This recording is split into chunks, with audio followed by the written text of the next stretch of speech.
ವೀಕ್ಷಕರೇ, ನಾನು ನಿಮ್ಮ ಡಾಕ್ಟರ್ ಚೇತನ್ ಜಗ್ಲೂರ್, ಶ್ರೀ ಉಜ್ವಲ ಆಯುರ್ವೇದ ಕಾರ್ಯಕ್ರಮಕ್ಕೆ ಸ್ವಾಗತ. ಇದು ನೇರ ಪ್ರಸಾರ ಕಾರ್ಯಕ್ರಮ. ನೀವು ಕೂಡ ನೊಟ್ಟಿಗೆ ನೇರವಾಗಿ ಮಾತಾಡಬಹುದು, ಯಾವುದೇ ತರ ಸಮಸ್ಯೆಗಳಿದ್ರೆ ನೊಟ್ಟಿಗೆ ಹಂಚ್ಕೋಬಹುದು. ಅದ್ರ ಜೊತೆಗೆ ಇವತ್ತು ನೇಸಲ್ ಪಾಲಿ ಬಗ್ಗೆ ಮಾತಾಡ್ತಾ ಇದೀವಿ. ಸೀಸನ್ ತುಂಬಾ ವೇರಿಯೇಷನ್ಸ್ ಆಗ್ತಾ ಇದೆ. ತುಂಬಾ ಚಳಿ ಅನ್ನೋದು ತುಂಬಾ ಜಾಸ್ತಿ ಆಗ್ತಾ ಇದೆ. ಶೀರು ನೆಗಡಿ ಕೂಡ ತುಂಬಾ ಜಾಸ್ತಿ ಆಗ್ತಾ ಇದೆ. ಆಮೇಲೆ ಮೂಗಲ್ ದುರ್ಮಾಂಸ ಬೆಳೆದಿದ್ದು ಡಾಕ್ಟ್ರೆ ಆಪರೇಷನ್ ಮಾಡ್ಬೇಕು ಅಂತ ಹೇಳಿದ್ದಾರೆ. ಸೊ ಅದ್ರ ಬಗ್ಗೆ ನಾನು ಮಾತಾಡ್ಬೇಕಿತ್ತು. ಅದಕ್ಕೆ ಆಪರೇಷನ್ ಅವಶ್ಯಕತೆ ಇದೆಯಾ ಇಲ್ವಾ, ಅದ್ರ ಬಗ್ಗೆ ಸಾಕಷ್ಟು ಇವಾಗ ಅಸ್ತಮಾ ಇರೋರಂತೂ ತುಂಬಾ ಅನುಭವಿಸ್ತಾ ಇರ್ತೀರಾ. ಇದ್ರ ಅಂದ್ರೆ ಇವಾಗ ಟಾನ್ಸಿಲೈಟಿಸ್ ಆಗಿರ್ಬೋದು, ಸೈನುಸೈಟಿಸ್ ಆಗಿರ್ಬೋದು, ಇದ್ರ ಬಗ್ಗೆ ಸಾಕಷ್ಟು ಜನ ಈ ಸೀಸನ್ ಅಲ್ಲೇ ತುಂಬಾ ಟ್ರಿಗರ್ ಆಗತ್ತೆ. ಹಂಗಾಗಿ ಇವತ್ತು ಮೂಗಲ್ ಇರ್ತಕ್ಕಂಥ ದುರ್ಮಾಂಸದ ಬಗ್ಗೆ, ಶೀತ ನೆಗಡಿ ಬಗ್ಗೆ ಮಾತಾಡೋಣ. ಅದ್ರ ಜೊತೆಗೆ ಈ ನೇರ ಪ್ರಸಾರ ಕಾರ್ಯಕ್ರಮದಲ್ಲಿ ಯಾವೆಲ್ಲ ಡಿಸೀಸ್ ಗಳ ಬಗ್ಗೆ ನಾವು ಮಾತಾಡಬಹುದು ಅಂತ ಹೇಳಿದ್ರೆ, ನೋಡಿ, ವೆರಿಕೋಸ್ ವೆನ್ಸ್ ಆಗಿರ್ಬೋದು, ಅದಕ್ಕೆ ಆಪರೇಷನ್ ಮಾಡ್ಬೇಕು ಅಂತ ಹೇಳ್ತಾರೆ. ಯಾವುದೇ ತರ ಆಪರೇಷನ್ ಮಾಡ್ಬೇಕು ಅಂತ ಹೇಳಿದ್ರು ಕೂಡ ಆಯುರ್ವೇದದಲ್ಲಿ ಆಪರೇಷನ್ ಇಲ್ದಂಗೆ ವಾಸಿ ಮಾಡ್ಬೋದು ಅಂತ ಸಾಕಷ್ಟು ಕಾರ್ಯಗಳಿದಾವೆ. ಅವುಗಳ ಬಗ್ಗೆ ಮಾತಾಡೋಣ. ಇವಾಗ ಗಾಲ್ಬಡ ಸ್ಟೋನ್ಸ್ ಆಗಿರ್ಬೋದು, ಆಮೇಲೆ ಮಂಡಿ ಸವೆತ ಆಗಿರ್ಬೋದು, ಅದಕ್ಕೆ ನೀ ರಿಪ್ಲೇಸ್ಮೆಂಟ್ ಸರ್ಜರಿ ಮಾಡ್ಬೇಕು ಅಂತ ಹೇಳ್ತಾರೆ. ವೆರಿಕೋಸ್ ವೆನ್ಸ್ ಆಗಿ ಅಲ್ಸರ್ಸ್ ಆಗ್ಬಿಟ್ಟಿರುತ್ತೆ, ಅದಕ್ಕೂ ಆಪರೇಷನ್ ಮಾಡ್ಬೇಕು ಅಂತ ಹೇಳ್ತಾರೆ. ಹರ್ನಿಯಾ ಆಗಿರುತ್ತೆ, ಹಿಯಾಟಸ್ ಹರ್ನಿಯಾ ಆಗಿರುತ್ತೆ, ಗ್ಯಾಸ್ಟ್ರಿಕ್ ಆಗ್ಬಿಟ್ಟಿರುತ್ತೆ, ಹೊಟ್ಟೆ ಒಬ್ಬರ ಒಳಿತೆಗೂ ಬೆನ್ನು ಹಿಡ್ಕೊಳ್ಳೋದು, ಎದೆ ಹಿಡ್ಕೊಳ್ಳೋದು ಆಗ್ತಾ ಇರುತ್ತೆ.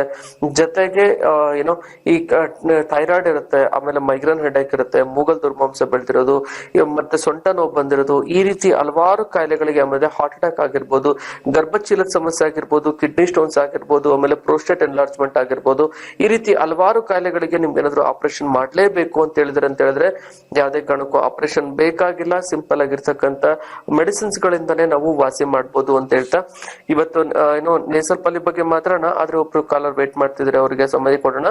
ಹಲೋ, ಹೇಳಿ, ಏನ್ ಸಮಸ್ಯೆ ಇದೆ? ನಮಸ್ಕಾರ ಡಾಕ್ಟರ್. ನಮ್ ಬ್ರದರ್ಗೆ ಇದು ಡಯಾಬಿಟಿಸ್ ಮತ್ತೆ BP ಎಲ್ಲ ಈಗ ಕಿಡ್ನಿದು ಬಗ್ಗೆ 7 ಬಂದಿದೆ. ಕಿಡ್ನಿ ಕ್ರಿಯಾಟಿನ್ ಜಾಸ್ತಿ ಆಗಿದೆಯಮ್ಮ? ಕ್ರಿಯೇಟಿನ್ ಜಾಸ್ತಿ ಆಗಿದೆ. ಓಕೆ. ಡಯಾಲಿಸಿಸ್ ಇದು ಮಾಡ್ತಾ ಇದಾರೆ. ಅದಕ್ಕೆ ಅವ್ರು ನೋಡ್ಬಿಟ್ಟು ನಿಮ್ಮ ಹತ್ರ ತೋರ್ಸ್ಬೇಕು, ನಿಮ್ಮ ಹತ್ರನೇ ಹೋಗ್ಬೇಕು ಅಂದ್ರು. ಅಲ್ಲಿ ಡಾಕ್ಟರ್ ಅಡ್ಮಿಟ್ ಮಾಡ್ಕೊಳ್ಳಿ ಫಸ್ಟ್ ಅಂತ. ಅದಕ್ಕೆ ನಿಮ್ ಹತ್ರ ಕಾಂಟ್ಯಾಕ್ಟ್ ಮಾಡಿ ಏನೋ ವಾಸಿ ಆಗುತ್ತಾ ಏನು ಹೆಂಗೆ ಅಂತ. ಯಾವ ಊರಮ್ಮ ನಿಮ್ದು? ಬೆಂಗಳೂರು ರಾಜೇಂದ್ರ. ಹೌದಾ ಅಮ್ಮ? ನೋಡಿ, ಅದಕ್ಕೆ ಡಯಾಲಿಸಿಸ್ ಸ್ಟೇಜ್ ಹೋಗಿದೆ ಅಂತ ಹೇಳಿದ್ರೆ ನಾವು ಖಂಡಿತವಾಗ್ಲೂ ನಾವು ಕಮ್ಮಿ, ಅಂದ್ರೆ ಅದನ್ನ ಕ್ರಿಯಾಟಿನ್ ಲೆವೆಲ್ ನ ಕಮ್ಮಿ ಮಾಡ್ತಾ ಬರ್ಬೋದು. ಸೊ ಡಯಾಲಿಸಿಸ್ ನ ನಾವು ಅವಾಯ್ಡ್ ಮಾಡ್ಬೋದು. ಇವಾಗ ಯೂಶಲಿ ಯಾಕಾಗುತ್ತೆ ಕಿಡ್ನಿದಲ್ಲಿ ಇರ್ತಕ್ಕಂಥ ಸಮಸ್ಯೆ, ಯಾವಾಗ ಕ್ರಿಯಾಟಿನ್ ಯಾಕೆ ಜಾಸ್ತಿ ಆಗುತ್ತೆ ಅಂತ ಹೇಳಿದ್ರೆ, ನೋಡಿ, ಯಾವಾಗ ನಮ್ಮ ದೇಹದಲ್ಲಿ ಟಾಕ್ಸಿನ್ಸ್ ಆಗುತ್ತೆ, ಅಥವಾ ಕೆಮಿಕಲೈಸ್ಡ್ ಫುಡ್ ಆಗಿರ್ಬೋದು, ಕೆಮಿಕಲೈಸ್ಡ್ ಟ್ಯಾಬ್ಲೆಟ್ಸ್ ಗಳಾಗಿರ್ಬೋದು, ಎಸ್ಪೆಷಲಿ ನೋವಿನ ಮಾತ್ರೆಗಳನ್ನ ಯಾವಾಗ ಜಾಸ್ತಿ ತಿಂತ ಹೋಗ್ತಿರಲ್ಲ, ಅವಾಗ ಕಿಡ್ನಿ ಡ್ಯಾಮೇಜ್ ಆಗ್ಬಿಡುತ್ತೆ, ಕ್ರಿಯಾಟಿನ್ ವೇರಿಯೇಷನ್ ಆಗ್ಬಿಡುತ್ತೆ. ಅವಾಗ 1 ಪಾಯಿಂಟ್ ಡಯಾಲಿಸಿಸ್ ಮಾಡ್ಬೇಕು ಅಂತ ಹೇಳ್ತಾ ಇರ್ತಾರೆ. ಇದು ಒಂದ್ ಕಾರಣ. ಇನ್ನೊಂದು ಕಾರಣ ಅಂತ ಹೇಳಿದ್ರೆ ಆಟೋ ಇಮ್ಯುನಿಟಿ ಅಂತ ಹೇಳ್ತೀವಿ. ಆಟೋ ಇಮ್ಯುನಿಟಿ ಅಂತ ಹೇಳಿದ್ರೆ ನಮ್ಮ ದೇಹದಲ್ಲಿ ಇಮ್ಯುನಿಟಿ ಪವರ್ ತಾನೇ ಜಾಸ್ತಿ ಆಗ್ಬಿಟ್ಟು ಅಲ್ಲಿರ್ತಕ್ಕಂಥ ಸೆಲ್ಸ್ ಅಂದ್ರೆ ಹೆಲ್ದಿ ಆಗಿರ್ತಕ್ಕಂಥ ಸೆಲ್ಸ್ ನೇ ತಿಂತಾ ಹೋಗ್ತಾ ಇರುತ್ತೆ. ಅದಕ್ಕೆ ಆಟೋ ಇಮ್ಯುನಿಟಿ ಅಂತ ಹೇಳ್ತೀವಿ. ಅದಕ್ಕೆ ಈ ನೆಫ್ರಾಟಿಕ್ ಸಿಂಡ್ರೋಮ್ ಅಂತ ಹೇಳ್ತೀವಿ. ಆಮೇಲೆ ಈ ತರ ನೆಫ್ರಾಟಿಕ್ ಸಿಂಡ್ರೋಮ್ ಆದಾಗ ಈ ಕಿಡ್ನಿದಲ್ಲಿ ಇರ್ತಕ್ಕಂಥ ಏನ್ ಹೇಳ್ತೀವಿ, ಅದು ಕ್ರಿಯಾಟಿನ್ ಲೆವೆಲ್ ವೇರಿಯೇಷನ್ಸ್ ಆಗುತ್ತೆ. ಅದ್ರ ಜೊತೆಗೆ ಈ ಯಾವಾಗ ಕಿಡ್ನಿ ಫಂಕ್ಷನ್ ವೇರಿಯೇಷನ್ಸ್ ಆಗುತ್ತೆ, ಅವಾಗ ಇಷ್ಟೆಲ್ಲ ಸಮಸ್ಯೆಗಳಾಗ್ಬಿಟ್ಟು ಕಾಲೂತ ಬರೋದು, BP ಜಾಸ್ತಿ ಆಗೋದು ಆಗ್ತಾ ಇರುತ್ತೆ. ಸೊ ಚಿಕ್ಕ ಮಕ್ಳುಗಳು ಇವಾಗ ಅನುಭವಿಸ್ತಾ ಇರೋದು ನಾನು ತುಂಬಾ ನೋಡಿರ್ತೀನಿ. ಕೆಲವೊಬ್ರು ಪ್ರಾಣ ಕಳ್ಕೊಂಡ್ಬಿಟ್ಟಿರ್ತಾರೆ. ಸೊ ಅದಕ್ಕೆ ಏನು ಗಾಬರಿ ಮಾಡ್ಬೇಡಿ, ಆಯುರ್ವೇದದಲ್ಲಿ ಅದು ವಾಸಿ ಮಾಡ್ಬೋದು, ಕಂಟ್ರೋಲಿಗೆ ಬರ್ಸ್ಬೋದು. ಅದಕ್ಕೆ ವಿರೇಚನ ಅಂತ ಒಂದು ಟ್ರೀಟ್ಮೆಂಟ್ ಇರುತ್ತೆ. ಆ ವಿರೇಚನ ಟ್ರೀಟ್ಮೆಂಟ್ ಮಾಡೋದ್ರಿಂದ ಬಾಡಿ ಒಳಗೆ ಇರ್ತಕ್ಕಂಥ ಟಾಕ್ಸಿನ್ಸ್, ಪಿತ್ತದಂಶ, ಕಫದಂಶ ಎಲ್ಲ ಬೇದಿ ಮುಖಾಂತರ ಹೊರಗಡೆ ಹೋಗುತ್ತೆ. ಅದು ಹೊರಗಡೆ ಹೋದಾದ್ಮೇಲೆ ಗೋಕ್ಷಾದಿ ಗುಗ್ಗುಲು, ಚಂದ್ರಪ್ರಭ ಒಟ್ಟಿ, ಮತ್ತೆ ಪ್ರಭಾಕರ ಒಟ್ಟಿ, ಮತ್ತೆ ಪಚ್ಚನಾಮೃತ ಕಷಿ ಅಂತ ಮೆಡಿಸಿನ್ಸ್ ಇರುತ್ತೆ. ಅವುಗಳನ್ನ ತಗೊಳ್ಳೋದ್ರಿಂದ ಅದು ಆಟೋ ಇಮ್ಯುನಿಟಿ ಇದ್ರೆ ಬೇಗನೆ ವಾಸಿ ಆಗುತ್ತೆ. ಕೆಲವೊಂದ್ಸರಿ ಈ ಕಿಡ್ನಿ ಏನಾದ್ರು ಫೇಲ್ಯೂರ್ ಆಗಿತ್ತು ಅಂದ್ರೆ ಸ್ವಲ್ಪ ಟೈಮ್ ತಗೊಳುತ್ತಷ್ಟೇ ಕಂಪ್ಲೀಟ್ ಆಗಿ ವಾಸಿ ಮಾಡ್ಬೋದು. ಗಾಬರಿ ಮಾಡುವಂತದ ಅವಶ್ಯಕತೆ ಇಲ್ಲ. ಇದು ನೇರ ಪ್ರಸಾರ ಕಾರ್ಯಕ್ರಮ. ನೀವು ಕೂಡ ನೇರವಾಗಿ ಮಾತಾಡ್ಬೋದು. ಯಾವುದೇ ತರ ಸಮಸ್ಯೆಗಳಿದ್ರು ಹಂಚ್ಕೋಬಹುದು. ಪ್ರತಿ ಗುರುವಾರ ಮತ್ತೆ ಸೆಕೆಂಡ್ ಸಾಟರ್ಡೆ ಬೆಂಗಳೂರಲ್ಲಿ ಇರ್ತೀನಿ. ನೀವು ರಾಜಾಜಿನಗರ್ ಅಂತ ಹೇಳಿದ್ರೆ ಬೆಂಗಳೂರು ಹತ್ರ ಆಗುತ್ತೆ ನಿಮ್ಗೆ. ನೀವು ಬಂದು ನೇರವಾಗಿ ಭೇಟಿ ಆಗ್ಬೋದು. ಮುಂದಿನ ಶುಕ್ರವಾರ ಅಂದ್ರೆ ಬರೋ ಶುಕ್ರವಾರ ಹಾಸನಲ್ಲಿ ಇರ್ತೀನಿ. ಅದ್ರ ಮುಂದಿನ ಶುಕ್ರವಾರ 11ನೇ ತಾರೀಕು ಮೈಸೂರಲ್ಲಿ ಇರ್ತೀನಿ. 18ನೇ ತಾರೀಕು ಧಾರವಾಡಲ್ಲಿ ಇರ್ತೀನಿ. ನಿಮ್ಗೆ ಎಲ್ಲೆಲ್ಲಿ ಹತ್ರ ಆಗುತ್ತೋ ಆ ಪ್ಲೇಸ್ ಅಲ್ಲಿ ಬಂದ್ಬಿಟ್ಟು ನೇರವಾಗಿ ಬಂದು ಭೇಟಿಯಾಗಿ ನಿಮ್ದು ಯಾವ್ದೇ ತರ ಸಮಸ್ಯೆಗಳಿದ್ರು ನೊಟ್ಟಿಗೆ ಹಂಚ್ಕೋಬಹುದು ಅಂತ ಹೇಳ್ತಾ, ಇವಾಗ ನಾನು ಈ ಮೂಗಲ್ ಇರ್ತಕ್ಕಂಥ ದುರ್ಮಾಂಸ ಬಗ್ಗೆ ಮಾತಾಡ್ತಿದ್ದೀನಲ್ವಾ, ಅದ್ರ ಬಗ್ಗೆ ತಿಳಿಸ್ಕೊಡ್ತೀನಿ ನೋಡಿ. ಸೊ ಇದು ಯಾವಾಗ ನಮ್ಮ ಬಾಡಿ ಒಳಗೆ ಹಿಸ್ಟಮಿನ್ಸ್ ಅಂತ ಇರುತ್ತೆ. ಆ ಹಿಸ್ಟಮಿನ್ಸ್ ಯಾವಾಗ ಜಾಸ್ತಿ ಆಗುತ್ತಲ್ಲ, ಅವಾಗ ಈ ತರ ಶೀರು ನೆಗಡಿ ಬರೋದು, ಅಥವಾ ಮೂಗಲ್ಲಿರತಕ್ಕಂಥ ದುರ್ಮಾಂಸಗಳು ಇನ್ನೊಂದ್ ಸ್ವಲ್ಪ ಜಾಸ್ತಿ ಆಗೋದು, ಅಥವಾ ಅಸ್ತಮ ಬರೋದು, ಆಮೇಲೆ ಟಾನ್ಸಿಲೈಟಿಸ್ ಬರೋದು, ಇವೆಲ್ಲ ಸರ್ವೇ ಸಾಮಾನ್ಯವಾಗಿ ಆಗ್ತಾ ಇರುತ್ತೆ. ನೀವು ಏನೋ ಎಷ್ಟೊಂದ್ ಸರಿ ಸ್ವಲ್ಪ ಶೀರು ನೆಗಡಿ ಬರ್ತಾ ಇದೆ ಅಥವಾ ಕೆಮ್ಮಾಗಿದೆ ಅಂತ ಹೇಳ್ಬಿಟ್ಟು ನೆಗ್ಲೆಕ್ಟ್ ಮಾಡ್ತಾ ಇರ್ತೀರಾ, ಅದು ಒನ್ ಫೈನ್ ಡೇ ಅಸ್ತಮಾಗಿ ಕನ್ವರ್ಟ್ ಆಗೋ ಚಾನ್ಸಸ್ ಇರುತ್ತೆ. ಸೊ ಅದಕ್ಕೆ ಏನ್ ಮಾಡ್ಬೇಕು ಡಾಕ್ಟ್ರೆ? ನಮ್ಗೆ ಎಷ್ಟೊಂದ್ ಸರಿ ಮೆಡಿಸಿನ್ಸ್ ಎಲ್ಲ ತಗೊಂಡಿದ್ದೀನಿ, ಅಥವಾ ಎಷ್ಟೊಂದ್ ಸರಿ ಎಷ್ಟೊಂದು ಏನೋ ಕೇರ್ ಮಾಡ್ತಾ ಇರ್ತೀನಿ, ಹಂಗಾದ್ರೂ ಕೂಡ ಸ್ವಲ್ಪ ವಾತಾವರಣದಲ್ಲಿ ವೇರಿಯೇಷನ್ಸ್ ಆದ್ರೂ ನಮ್ಮ ಬಾಡಿ ಒಳಗೆ ಈ ತರ ಶೀರು ನೆಗಡಿ ಆಗೋದು ಸರ್ವೇ ಸಾಮಾನ್ಯವಾಗಿ ಕಾಣಿಸ್ಕೊಳ್ಳುತ್ತೆ. ಚಿಕ್ಕ ಮಗು ಡಾಕ್ಟ್ರೆ ನಂಗೆ ನಮ್ ಮಗುಗೆ ಆಪರೇಷನ್ ಮಾಡ್ಬೇಕು ಅಂತ ಹೇಳ್ಬಿಟ್ಟಿದ್ದಾರೆ, ನಮ್ಗೆ ತುಂಬಾ ನೋವಾಗ್ತಾ ಇದೆ, ಏನೋ ಆಪರೇಷನ್ ಮಾಡಿಸ್ಕೊಂಡ್ರು ಮತ್ತೆ ರಿಯಾಕರ್ ಆಗತ್ತಂತೆ, ಏನ್ ಯೂಸ್ ಆಗುತ್ತೆ ಡಾಕ್ಟ್ರೆ ಆಪರೇಷನ್ ಮಾಡಿಸ್ಕೊಂಡು ಅಂತ ತುಂಬಾ ಓಡಾಡ್ತಾ ಇರ್ತಾರೆ, ತುಂಬಾ ನಡಾಡ್ತಾ ಇರ್ತಾರೆ. ಸೊ ಏನೂ ಗಾಬರಿ ಮಾಡ್ಬೇಡಿ, ಖಂಡಿತವಾಗ್ಲೂ ವಾಸಿ ಮಾಡ್ಬೋದು. ಆಪರೇಷನ್ ಯಾವ್ದೇ ಕಾರಣಕ್ಕೂ ಬೇಡ. ಈವನ್ ಟಾನ್ಸಿಲೈಟಿಸ್ ಆಗಿರ್ಲಿ, ಅಂದ್ರೆ ಶೀತದ ಗಡ್ಡೆಗಳಾಗಿರ್ಲಿ, ಆಮೇಲೆ ಮೂಗಲ್ಲಿ ದುರ್ಮಾಂಸ ಬೆಳ್ತಿರ್ಲಿ, ಆಮೇಲೆ ಉಸಿರಾಟ ಕಷ್ಟ ಆಗ್ತಿರುತ್ತೆ. ಅಂದ್ರೆ ಯಾವ ರೀತಿ ನಾವು ಅರ್ಥ ಮಾಡ್ಕೋಬೇಕು ಅಂತ ಹೇಳಿದ್ರೆ, ರಾತ್ರಿ ಮಲಗಿದಾಗ ಒಂದ್ ಸ್ವಲ್ಪ ಗೊರಕೆ ಹೊಡೆಯೋದು ಅಥವಾ ಉಸಿರಾಟಕ್ಕೆ ಕಷ್ಟ ಪಡೋದು ಆಗ್ತಾ ಇರತ್ತೆ, ಅದ್ರ ಅರ್ಥ ಮೂಗಲ್ಲಿ ದುರ್ಮಾಂಸ ಬೆಳೆದಿದೆ ಅಂತ. ಅದ್ರ ಜೊತೆಗೆ ಆ ಶೀರು ನೆಗಡಿ ಪದೇ ಪದೇ ಬರ್ತಾ ಇರುತ್ತೆ. ಬೆಳಗ್ಗೆ ಎದ್ದ ತಕ್ಷಣ ಸ್ವಲ್ಪ ವಾತಾವರಣದಲ್ಲಿ ವೇರಿಯೇಷನ್ಸ್ ಆದ್ರೂ ಅಥವಾ ಕೋಲ್ಡ್ ಇದ್ರೂ ಕೂಡ ಇವ್ರಿಗೆ ಶೀತ ಜಾಸ್ತಿ ಹೊಡಿತಾ ಇರುತ್ತೆ. ಸೊ ಇವುಗಳು ಮೇನ್ ಸಿಂಪ್ಟಮ್ಸ್ ಆಗಿರುತ್ತೆ. ಕೆಲವೊಂದ್ಸರಿ ಅಸ್ತಮ ಅಂದ್ರೆ ಎದೆಗೆಲ್ಲ ಕುರ್ಕುರು ಅಂತ ಇರುತ್ತೆ. ಸೊ ಇವೆಲ್ಲಗಳು ಸಮಸ್ಯೆ ಇದ್ರೆ ಖಂಡಿತವಾಗ್ಲೂ ಅದು ನೆಗ್ಲೆಕ್ಟೇ ಮಾಡ್ಬೇಡಿ. ಯಾಕಂದ್ರೆ ಆ ಇಷ್ಟಮನ್ಸ್ ಎಲ್ಲಿವರೆಗೂ ಬಾಡಿ ಒಳಗಿರುತ್ತೋ ಅಲ್ಲಿವರೆಗೂ ಇದು ವಾಸನೆ ಆಗಲ್ಲ. ಎಷ್ಟೊಂದ್ಸರಿ ಎಷ್ಟೊಂದ್ ಮೆಡಿಸಿನ್ಸ್ ಎಲ್ಲ ತಗೊಂಡು ವಾಸಿ ಮಾಡ್ಕೊಳ್ತಿರ್ದಂಗೆ ತುಂಬಾನೇ ಅನುಭವಿಸ್ತಾ ಇರ್ತೀರಾ. ಆ ರೀತಿ ನೀವು ಅನುಭವಿಸೋದ್ ಬೇಕಾಗಿಲ್ಲ, ಆಯುರ್ವೇದದಲ್ಲಿ ವಾಸಿ ಮಾಡ್ಬೋದು. ಚಿಕಿತ್ಸಾ ಪಾಠಲ್ಲಿ ತಿಳಿಸ್ಕೊಡ್ತೀನಿ. ಮತ್ತು ಒಬ್ರು ಕಾಲರ್ ತುಂಬಾ ಹೊತ್ತಿಂದ ಕಾಯ್ತಾ ಇದ್ದಾರೆ, ಅವ್ರಿಗೆ ಟೈಮ್ ಕೊಡೋಣ. ಹಲೋ, ಹೇಳಿ, ಏನ್ ಸಮಸ್ಯೆ ಇದೆ? ಹಲೋ, ನಮಸ್ಕಾರ ಸರ್. ನಮಸ್ತೆ, ಹೇಳಿ, ಏನ್ ಸಮಸ್ಯೆ ಇದೆ? ನಾವು ಬಾಂಡ್ರಾಮ್ ಕುಲ್ಕರ್ಣಿ ಅಂತ ಮಾತಾಡಿದ್ರಿ. ನಾವು ಡೈಜೆಷನ್ ಪ್ರಾಬ್ಲಮ್ ಅಂತಾರೆ, ಕೆಲ ಮಂದಿ ಡಿಸ್ಪೆಪ್ಸಿಯಾ ಅಂತಾರ, ಹೈಪರ್ ಅಸಿಡಿಟಿ ಅಂತಾರ. ಅವು ಬರೇ ಇದನ್ ಕೊಡ್ತಾರೆ, ಪಿಚ್ಚಿಂಗ್ ಇವು ಕೊಡ್ತಾರೆ, ಮತ್ತ ಇವನ್ ಕೊಡ್ತಾರೆ, ಏನು ಪಟ್ಟವಾಗಿ ಇನ್ಫೆಕ್ಷನ್ ಆಗಿ 200 mg ಒಂದು. ನಿಮ್ಗೆ ಏನೇನ್ ಸಿಂಪ್ಟಮ್ಸ್ ಕಾಣಿಸ್ಕೊಳ್ತಾ ಇದೆ ಹೇಳಿ? ಸಿಂಪ್ಟಮ್ಸ್ ಅಂದ್ರೆ ನಮಗ ಡೈಜೆಷನ್ ಆಗುದಿಲ್ಲ, ಮೈಯೊಳಗೆಲ್ಲ ನೋವು ಬರ್ತವೆ, ಡೈರೆಕ್ಟ್ ಬರ್ತಾವ್ರಿ ಬೇಕಕ್ಕೆ. ಅದಕ್ಕೆ ಹೊಟ್ಟೆ ಉಬ್ರಾಗೋದು, ಉಳಿತಾಗ ಬರೋದು ಆಗತ್ತಾ? ಗಂಟಲ ಉಳಿತಾರೆ. Okay okay. ಎಷ್ಟು ವರ್ಷದಿಂದ ಇದೆ ಅದು? ಸಂಡ ಆಗುದಿಲ್ಲ. ನಾವು ಎಂಡೋಸ್ಕೋಪಿ ಮಾಡಿ ನಾರ್ಮಲ್ ಅದ, ಕೊಲೊನೋಸ್ಕೋಪಿ ಮಾಡ್ಯಾರ ನಾರ್ಮಲ್ ಅದ, ಮತ್ತ ಅಬ್ಡಾಮಿನ್ ಸೋನೋಗ್ರಫಿ ಮಾಡ್ಯಾರ ನಾರ್ಮಲ್ ಅದ, ಓಕೆ, ಬ್ಲಡ್ ಚೆಕ್ ಮಾಡ್ಯಾರ ನಾರ್ಮಲ್ ಅದ. ಎಲ್ಲ ರಿಪೋರ್ಟ್ಸ್ ನಾರ್ಮಲ್ ಬರುತ್ತೆ. ಹೇಳಿ ಮತ್ತೆ.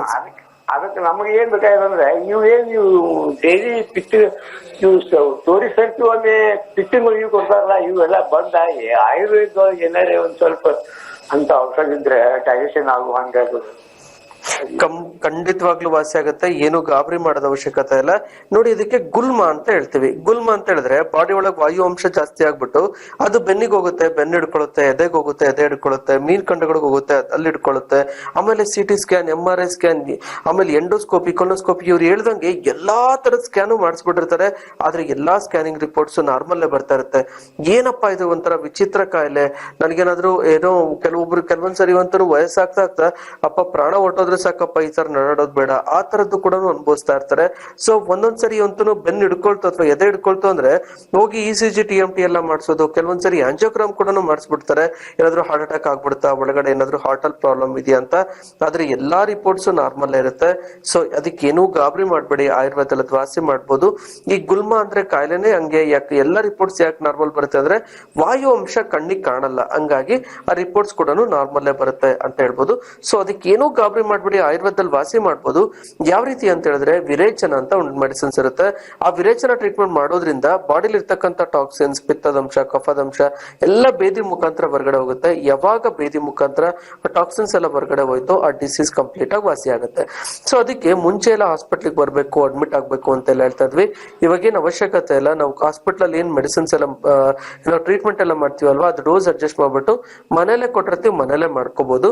ಅದಕ್ಕೆ ಏನೋ ಒಂದ್ 8 ದಿವಸ ಟ್ರೀಟ್ಮೆಂಟ್. ಆ ಟ್ರೀಟ್ಮೆಂಟ್ ಅಲ್ಲಿ ಒಂದು ಮೆಡಿಕೇಟೆಡ್ ತುಪ್ಪ ಇರುತ್ತೆ, ಅದನ್ನ ಬಿಸಿನೀರಲ್ಲಿಟ್ಟು ಕರಗಿಸ್ಕೊಂಡು ಬೆಳಗ್ಗೆ 8 ಗಂಟೆ ಖಾಲಿ ಹೊಟ್ಟೆಲಿ ಅಷ್ಟು ಕುಡಿಬೇಕು. ಆಮೇಲೆ ಒಂದು ಟೀ ಲೋಟದಲ್ಲಿ ಅರ್ಧ ಲೋಟದಷ್ಟು ಅಂದ್ರೆ ಒಂದೊಂದು ಗುಟಕಷ್ಟು ಬಿಸಿ ಬಿಸಿ ನೀರು ಕುಡಿತಾ ಇರಬೇಕು. ಅವಾಗ ಏನಾಗುತ್ತಂದ್ರೆ ಆ ಘೃತ ಡೈಜೆಸ್ಟ್ ಆಗ್ಬಿಟ್ಟು ಈಚ್ ಅಂಡ್ ಎವರಿ ಸೆಲ್ಲಿಗೆ ಹೋಗುತ್ತೆ. ಅಲ್ಲಿರ್ತಕ್ಕಂಥ ದೋಷಗಳು, ಟಾಕ್ಸಿನ್ಸ್, ಪಿತ್ತದಂಶ, ಕಫದಂಶ ಎಲ್ಲದನ್ನು ಜಾಸ್ತಿ ಮಾಡುತ್ತೆ. ನೆಕ್ಸ್ಟ್ 3 ದಿವಸ ಒಂದು ಆಯಿಲ್ ಇರುತ್ತೆ, ಅದನ್ನ ತಲೆಯಿಂದ ಕಾಲವರೆಗೂ ಎಣ್ಣೆ ಹಚ್ಕೊಂಡು ಮಸಾಜ್ ಮಾಡಿ ಬಿಸಿಲಲ್ಲಿ ಅಡ್ಡಾಡಿ ಆಮೇಲೆ ಒಂದು ಟೇಬಲ್ ಕೆಳಗಡೆ ಬಿಸಿನೀರು ಇಟ್ಬಿಟ್ಟು ಒಂದು ಕೊಚ್ಕೊಂಡು ಕೂತ್ಕೋಬೇಕು.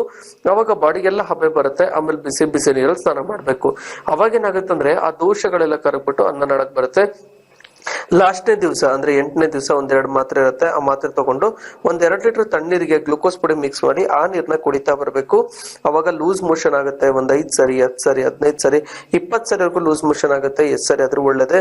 ಯಾಕೆಂದ್ರೆ ಬಾಡಿಲಿ ಇರ್ತಕ್ಕಂಥ ಎಲ್ಲಾ ಟಾಕ್ಸಿನ್ಸ್ ಎಲ್ಲ ಬೇದಿ ಮುಖಾಂತರ ಹೊರಗಡೆ ಹೋಗುತ್ತೆ. ಆ ರೀತಿ ಹೊರಗಡೆ ಹೋಯ್ತು ಅಂದ್ರೆ ಬಾಡಿ ಫುಲ್ ಫ್ರೆಶ್ ಆಗ್ಬಿಟ್ಟು ಡಿಸೀಸ್ ಕಂಪ್ಲೀಟ್ ಆಗಿ ವಾಸಿ ಆಗುತ್ತೆ. ಅದಾಗಿ ಅವಿಪತ್ತಿಕರ ಚೂರ್ಣ, ಮಧುಯಷ್ಟಿ ತೈಲ, ಕಲ್ಯಾಣಾಕ್ಷರ ಮತ್ತೆ ಕಾಂಕಾನವಟಿ ಆ ತರ ಮೆಡಿಸಿನ್ಸ್ ಇರುತ್ತೆ. ಅವುಗಳನ್ನ ತಗೊಳ್ಳೋದ್ರಿಂದ ಎಷ್ಟೇ ವರ್ಷಗಳಿಂದ 15 ವರ್ಷ 20 ವರ್ಷ ಎಷ್ಟೇ ವರ್ಷಗಳಿಂದ ಈ ಗುಲ್ಮ ಅನುಭವಿಸ್ತಾ ಇರ್ಲಿ ಅಥವಾ ಅದ್ರ ಕಾಂಪ್ಲಿಕೇಶನ್ಸ್ ಹೇಳ್ತಾ ಇದಾರೆ ಇವರು, ಅಂದ್ರೆ ಹೊಟ್ಟೆ ಆಗ್ತಾ ಇಲ್ಲ, ಮೋಷನ್ ಕ್ಲಿಯರ್ ಆಗ್ತಾ ಇಲ್ಲ, ಪೈಲ್ಸ್ ಆಗಿದೆ, ಆಮೇಲೆ ಹಿಯಾಟಸ್ ಅರ್ನಿ ಆಗಿದೆ, ಏನೇ ಸಮಸ್ಯೆ ಇದ್ರೂ ಕೂಡ 1.5 ತಿಂಗಳನ್ನಷ್ಟೊತ್ತಿಗೆ ಕಂಪ್ಲೀಟ್ ಆಗಿ ವಾಸಿ ಆಗುತ್ತೆ. ಮತ್ತೆ ಲೈಫ್ ಅಲ್ಲೇ ಮತ್ತೆ ಗ್ಯಾಸ್ಟ್ರಿಕ್ ಬರಲ್ಲ ಅಂತಾನೆ ಹೇಳ್ಬೋದು. ಸೊ ಅಷ್ಟು ಮಾಡ್ಕೊಂಡು ಆರಾಮಾಗಿರ್ಬೋದು, ಖುಷಿಯಾಗಿರ್ಬೋದು ಅಂತ ಹೇಳ್ಬೋದು. ಸೊ ಇವಾಗ ಆಯುರ್ವೇದ ಟ್ರೀಟ್ಮೆಂಟ್ ಏನ್ ಮಾಡ್ಕೋಬೇಕು ಅಂತ ನೋಡ್ಕೊಂಬರೋಣ. ಇವಾಗ ಮೂಗಲ್ ದುರ್ಮಾಂಸ ಬೆಳೆದಿದ್ರೆ ಏನ್ ಆಯುರ್ವೇದ ಟ್ರೀಟ್ಮೆಂಟ್ ಮಾಡ್ಕೋಬೇಕು ಅಂದ್ರೆ ಒಂದು ವಿರೇಚನ ಅಂತ ಒಂದು ಟ್ರೀಟ್ಮೆಂಟ್ ಇರುತ್ತೆ. ಆ ವಿರೇಚನ ಟ್ರೀಟ್ಮೆಂಟ್ ಬಗ್ಗೆ ನಾನು ಸಾಕಷ್ಟು ಬಾರಿ ಎಕ್ಸ್ಪ್ಲೈನ್ ಮಾಡಿರ್ತೀನಿ.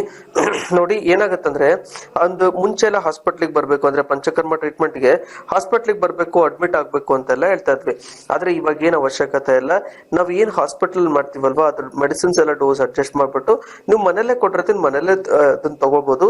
ಯಾವ ರೀತಿ ಇರುತ್ತೆ ಅಂದ್ರೆ ಒಂದು ಮೆಡಿಕೇಟೆಡ್ ತುಪ್ಪ ಇರುತ್ತೆ, ಅದರಲ್ಲಿ 1, 2, 3, 4 ಅಂತ ನಂಬರ್ಸ್ ಇರುತ್ತೆ. ಅದನ್ನ ಬಿಸಿನೀರಲ್ಲಿಟ್ಟು ಕರಗಿಸ್ಕೊಂಡು ಬೆಳಗ್ಗೆ 8 ಗಂಟೆ ಖಾಲಿ ಹೊಟ್ಟೆಲಿ ಅದಿಷ್ಟು ಕುಡಿತೀರಾ. ಆಮೇಲೆ ಒಂದು ಟೀ ಲೋಟದಲ್ಲಿ ಅರ್ಧ ಲೋಟದಷ್ಟು ಅಂದ್ರೆ ಒಂದೊಂದು ಗುಟಕಷ್ಟು ಬಿಸಿ ಬಿಸಿ ನೀರು ಕುಡಿತಾ ಇರ್ತೀರಾ.